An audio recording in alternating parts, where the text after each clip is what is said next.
The Raiders don't stand a chance in the postseason without Derek Carr.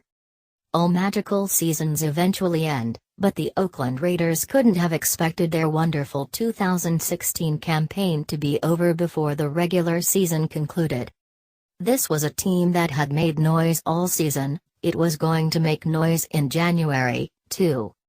But when Derek Carr broke his leg in the fourth quarter of the Raiders game against the Colts at the Oakland Coliseum on Saturday, it brought an abrupt end to what had been an inspired campaign.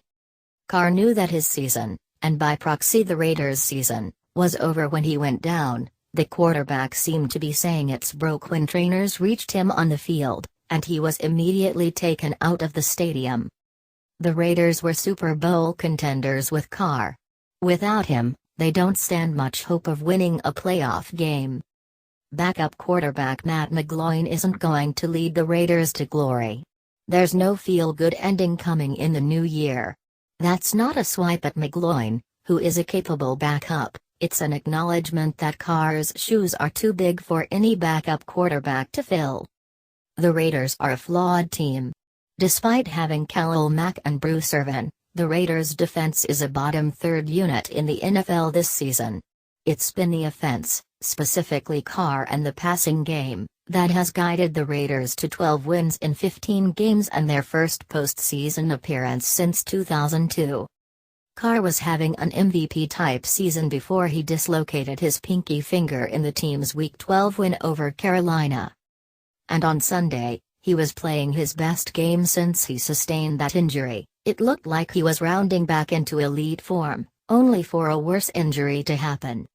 The Raiders' quarterback was injured while holding a 19-point lead with just under 11 minutes to play in the fourth quarter, dropping back to pass on 2nd and 18.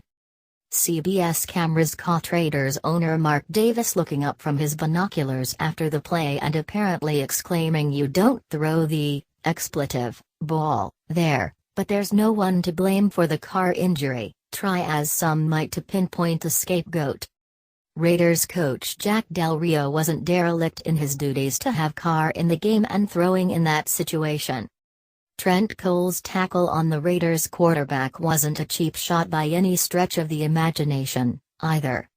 It was just the chaos and unfairness of football coming together in a single moment. McGloin will likely get his shot to lead the Raiders on the path that was already set out, but he won't be able to recreate the magic that Carr brought to the Raiders this year. Oakland might have a great offensive line, a solid running game and good receivers, but the Raiders need Carr to make all of those pieces work. He was the glue, and he made the Raiders one of the best teams in the NFL. Without him, they're just a team with a flawed defense and little to no shot of making noise in the playoffs.